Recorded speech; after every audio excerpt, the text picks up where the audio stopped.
ಪ್ರಧಾನಿ ಬಂದಿದ್ದಿದ್ರೆ ಅಹಿತಕರ ಘಟನೆ ನಡೆಯೋ ಸಾಧ್ಯತೆ ಇತ್ತು. ಸೊ ವಿಪಕ್ಷಗಳ ವಿರುದ್ಧ ಸ್ಪೀಕರ್ ಓಂ ಬಿರ್ಲಾ ಈ ರೀತಿಯಾದಂತಹ ಒಂದು ಗಂಭೀರ ಆರೋಪವನ್ನು ಮಾಡಿದ್ದಾರೆ. 8 ಜನ ಸಂಸದರನ್ನ ಅಮಾನತು ಮಾಡಿದ್ರು. ಕಾಂಗ್ರೆಸ್ನ ಸಂಸದರು, ವಿಪಕ್ಷಗಳ ಕೆಲವೊಂದಷ್ಟು ಜನ ಸಂಸದರು ಹಲ್ಲೆ ಮಾಡಿಬಿಡ್ತಾ ಇದ್ರು ಪ್ರಧಾನಿಯವರ ಮೇಲೆ. ತುಂಬಾ ಗದ್ದಲದ ವಾತಾವರಣ ಇತ್ತು. ಸೊ ಹಾಗಾಗಿ ಪ್ರಧಾನಿಯವರ ಆಸನದ ಬಳಿ ಬಂದು ಅನಿರೀಕ್ಷಿತ ಕೃತ್ಯ ಎಸಗುವ ಸಾಧ್ಯತೆ ಇತ್ತು. ಒಂದು ವೇಳೆ ಹಾಗಾಗಿದ್ದರೆ ಅತ್ಯಂತ ಅಹಿತಕರ ಘಟನೆ ನಡೀತಾ ಇತ್ತು. ಯಾರು ಎಲ್ಲೂ ನೋಡದೇ ಇರುವಂತಹ ಒಂದು ದೃಶ್ಯ ಅಲ್ಲಿ ಕ್ರಿಯೇಟ್ ಆಗ್ತಾ ಇತ್ತು. ಇದನ್ನ ತಡೆಯೋದಕ್ಕೇನೆ ಪ್ರಧಾನಿಗಳಿಗೆ ನಾನೇ ಹೇಳಿದ್ದೆ ಸದನಕ್ಕೆ ಬರಬೇಡಿ ಅಂತ ಹೇಳಿ ವಿಪಕ್ಷಗಳ ವಿರುದ್ಧ ಸ್ಪೀಕರ್ ಓಂ ಬಿರ್ಲಾ ಗಂಭೀರ ಆರೋಪ ಮಾಡಿದ್ದಾರೆ. ದೇಶದ ಲೋಕತಂತ್ರದ ಪರಂಪರೆಯನ್ನ ಛಿದ್ರಗೊಳಿಸ್ತಾ ಇತ್ತು. ಇದನ್ನ ತಡೆಯೋದಕ್ಕೆ ನಾನೇ ಹೇಳಿದೆ ಬರಬೇಡಿ ಪ್ರಧಾನಿಗಳೇ ಇವತ್ತು ಅಂತ ಹೇಳಿ ಅನ್ನೋ ಒಂದು ಮಾತುಗಳನ್ನ ಇವತ್ತು ಸ್ಪೀಕರ್ ಓಂ ಬಿರ್ಲಾ ಅವರು ಹೇಳಿದ್ದಾರೆ. ಇದು ನಿಜಕ್ಕೂ ಒಂದು ಗಂಭೀರ ಆರೋಪ ಈಗ ವಿಪಕ್ಷಗಳ ಮೇಲೆ ಮಾಡಿರುವಂಥದ್ದು, ವಿಪಕ್ಷಗಳ ಸಂಸದರ ಮೇಲೆ. ಯಾಕಂದ್ರೆ 8 ಜನ ಗದ್ದಲ ಎಬ್ಬಿಸಿದ್ರು ಅಂತ ಹೇಳಿ ಆ 8 ಜನರನ್ನ ಈಗಾಗಲೇ ಸಸ್ಪೆಂಡ್ ಮಾಡಲಾಗಿದೆ. ಯಾಕೆ ಪ್ರಧಾನಮಂತ್ರಿ ಬರಲಿಲ್ಲ, ಯಾಕೆ ಉತ್ತರವನ್ನು ಕೊಡ್ತಾ ಇಲ್ಲ ಅನ್ನುವಂಥದ್ರ ಬಗ್ಗೆ ಪ್ರಶ್ನೆಗಳಿದ್ದಾಗ ನಾನೇ ಹೇಳಿದೆ ಅವರಿಗೆ ಬರಬೇಡಿ ಅಂತ ಹೇಳಿ. ಯಾಕಂದ್ರೆ ನನಗೊಂದು ಮುನ್ಸೂಚನೆ ಇತ್ತು. ಇಲ್ಲಿ ನಡೀತಾ ಇದ್ದದ್ದು ಗದ್ದಲ ನೋಡ್ತಾ ಇದ್ರೆ ಬಹುಶಃ ದೇಶದ ಲೋಕತಂತ್ರದ ಪರಂಪರೆಯನ್ನು ಒಂದು ರೀತಿ ಛಿದ್ರಗೊಳಿಸುವಂತಹ ರೀತಿಯಲ್ಲಿ ನಡೀತಾ ಇತ್ತು. ಒಂದು ವೇಳೆ ಏನಾದರೂ ಪ್ರಧಾನಿಗಳು ಇಲ್ಲಿಗೆ ಬಂದಿದ್ದರೆ ಆಗ ಇವರೆಲ್ಲರೂ ಕೂಡ ಅವರ ಆಸನದ ಬಳಿ ಹೋಗಿ ಒಂದು ರೀತಿ ಯಾರೂ ಊಹಿಸಕ್ಕಾಗದೇ ಇರುವಂಥ ಒಂದು ಅನಿರೀಕ್ಷಿತ ಕೃತ್ಯ ನಡೀತಾ ಇತ್ತು. ಅದಕ್ಕೆ ಈ ಸಂಸತ್ ಸಾಕ್ಷಿಯಾಗಬೇಕಾಗಿತ್ತು. ಸೊ ಹಾಗಾಗಿ ನಾನೇ ಹೇಳಿದೆ, ಪ್ರಧಾನಿಗಳಿಗೆ ಮನವಿ ಮಾಡಿದ್ದೆ ಬರಬೇಡಿ ಅನ್ನುವಂಥದ್ರ ಬಗ್ಗೆ ಅನ್ನೋ ಮಾತುಗಳನ್ನು ಇವತ್ತು ಓಂ ಬಿರ್ಲಾ ಅವರು ಹೇಳ್ತಾ ಗಂಭೀರ ಆರೋಪವನ್ನು ಮಾಡಿದ್ದಾರೆ. सदन के नेता को सम्मान्य महामहिम राष्ट्रपति के अभिभाषण पर जवाब देना था, तो मेरे पास पुख्ता ऐसी जानकारी आई कि कांग्रेस पार्टी के कई सदस्य माननीय प्रधानमंत्री जी के आसन पर पहुंचकर कोई भी अप्रत्याशित घटना कर सकते थे। ये दृश्य मैंने सदन में देखा भी सही। अगर ये घटना हो जाती तो ये अत्यंत अप्रिय दृश्य देश के लोकतांत्रिक परंपराओं को तार तार कर देता। इसको टालने के लिए मैंने माननीय प्रधानमंत्री से आग्रह किया कि उन्होंने सदन में नहीं आना चाहिए, और सदन के सभापति होने के नाते मेरी जिम्मेदारी बनती थी कि सदन की उच्च परंपराओं गरिमाओं को अक्षुण्ण बनाए रखें। सदन के नेता सदन में न बोले, ये सभा के लिए किसी प्रकार के लिए उचित नहीं है।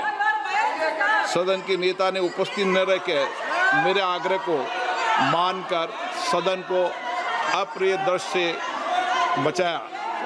मैं माननीय प्रधानमंत्री जी को इसके लिए आभार व्यक्त करता हूं कि उन्होंने मेरे सुझाव को माना। ಇದು ಓಂ ಬಿರ್ಲಾ ಅವರು ಸದನದಲ್ಲಿ ಕೊಟ್ಟಂತಹ ಒಂದು ಸ್ಪಷ್ಟೀಕರಣ. ಅವರು ಹೇಳೋ ಹಾಗೆ ನನಗೆ ಮುಂಚೆನೇ ಸೂಚನೆ ಬಂದಿತ್ತು, ನನಗೆ ಕೆಲವೊಂದಷ್ಟು ವಿಚಾರಗಳು ಗೊತ್ತಾಗಿತ್ತು. ಇವತ್ತು ಚರ್ಚೆ ನಡೀತಾ ಇದ್ದಂಥ ಸಂದರ್ಭದಲ್ಲಿ, ಈಗೇನು ರಾಷ್ಟ್ರಪತಿಗಳ ಒಂದು ಭಾಷಣ ಇದೆ ಅದರ ಮೇಲೆ ಚರ್ಚೆ ಮಾಡುವಂಥ ಸಂದರ್ಭದಲ್ಲಿ ವಿಪಕ್ಷದ ನಾಯಕರು, ಅದರಲ್ಲೂ ಕೂಡ ಕಾಂಗ್ರೆಸ್ನ ಹಲವು ನಾಯಕರುಗಳು ಪ್ರಧಾನಿಯವರ ಸೀಟ್ನ ಬಳಿಗೆ ಬಂದು ಅಲ್ಲಿ ಒಂದು ಅಹಿತಕರ ಘಟನೆಯನ್ನು ಎಸಗೋದಕ್ಕೆ ಅವರು ತಯಾರಿ ಮಾಡಿದ್ದಾರೆ ಅನ್ನುವಂಥದ್ರ ಬಗ್ಗೆ ನನಗೆ ಸೂಕ್ಷ್ಮವಾಗಿ ವಿಚಾರ ಗೊತ್ತಾಯಿತು. ಸೊ ಹಾಗಾಗಿ ನಾನೇ ಪ್ರಧಾನಿಗಳನ್ನು ಮನವಿ ಮಾಡಿದೆ, ನೀವು ಬರಬೇಡಿ ಇವತ್ತು ಅನ್ನುವಂಥದ್ರ ಬಗ್ಗೆ ನಾನು ಮನವಿ ಮಾಡಿದ್ದೆ. ನಾನು ನಿಜಕ್ಕೂ ಅವರಿಗೆ ಆಭಾರಿಯಾಗಿದ್ದೀನಿ. ಯಾಕಂದರೆ ನನ್ನ ಮನವಿಯನ್ನು ಸ್ವೀಕರಿಸಿ ಅವರು ಬರಲಿಲ್ಲ. ಒಂದು ವೇಳೆ ಏನಾದರೂ ಅವ್ರು ಬಂದಿದ್ದರೆ ಒಂದು ಅಹಿತಕರ ಘಟನೆಗಳು ಕೂಡ ನಡೆಯಬಹುದಾಗಿತ್ತು. ಸೊ ಅದು ಇಡೀ ಲೋಕತಂತ್ರದ ಒಂದು ವ್ಯವಸ್ಥೆಗೇನೆ ಒಂದು ರೀತಿ ಕಪ್ಪು ಚುಕ್ಕೆ ಆಗುವಂಥ ಒಂದು ಸಾಧ್ಯತೆ ಇತ್ತು ಅನ್ನೋ ಒಂದು ಮಾತುಗಳನ್ನು ಓಂ ಬಿರ್ಲಾ ಅವರು ಹೇಳಿದ್ದಾರೆ.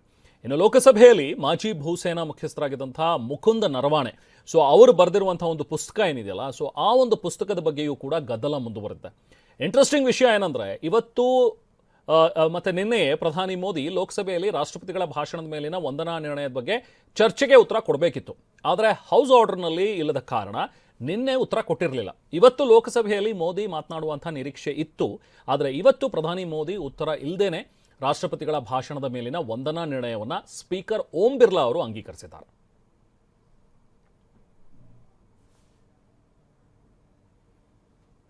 ಸೊ ರಾಷ್ಟ್ರಪತಿಗಳ ಒಂದು ಭಾಷಣದ ಮೇಲೆ ವಂದನಾ ನಿರ್ಣಯ ಏನು ಮಂಡಿಸಬೇಕಾಗಿತ್ತು ಅದು ಪ್ರಧಾನಿಗಳೇ ಮಾಡಬೇಕಾಗಿದ್ದಂಥದ್ದು, ಪ್ರಧಾನಿ ಮೋದಿ ಮಾಡಬೇಕಿತ್ತು. ಬಟ್ ನಿನ್ನೆ ಆಗಲಿಲ್ಲ, ಇವತ್ತು ಕೂಡ ಅವ್ರು ಮಾಡಲಿಲ್ಲ.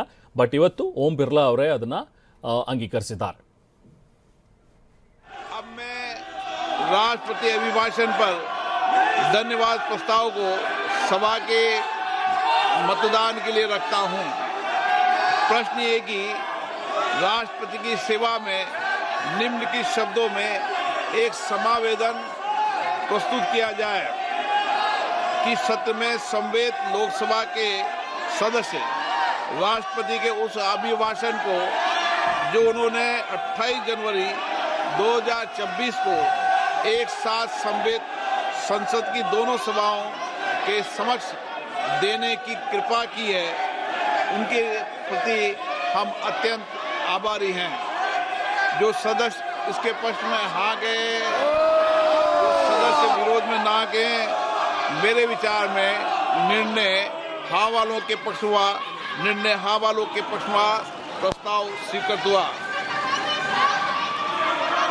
मैं माननीय सदस्यों से आग्रह करता हूं कि वह सभागृह की मर्यादा को बनाए रखे, बैनर तख्तियां नारेबाजी न करे, आप सदन को चलने दें। बजट पर महत्वपूर्ण बजट पर चर्चा होगी, सबको अपने विचार व्यक्त करने का अवसर मिलेगा। आप सदन नहीं चलाना चाहते, नारेबाजी करना चाहते हैं, सभागृह का अपमान करना चाहते हैं, सभा की कार्रवाई आज 2 बजे तक के लिए स्थगित की जाती है।